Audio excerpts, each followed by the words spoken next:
With Christmas just a little over a week away, now's the time to start thinking about what to serve. Should it be a traditional ham or turkey, or should you switch things up? If that sounds good to you, we've got a stuffed pork loin that's definitely holiday worthy. We start with a 3 to 4 pound boneless pork loin. Now, with the fat side up, we cut a slit down the center about 1.5 inches deep. And if you're wondering why the fat side goes up, it's because when it roasts, it'll melt and flavor our meat.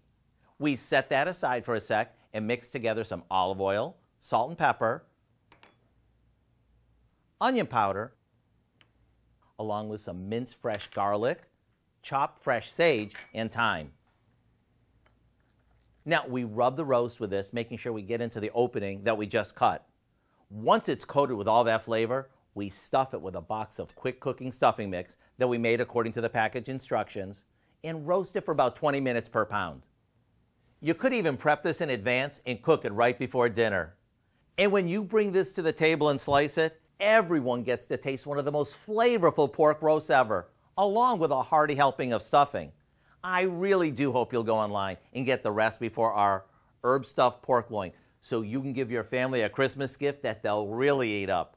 I'm Howard in the Mr. Food Test Kitchen, where today we found a festive way for you to say, ooh, it's so good.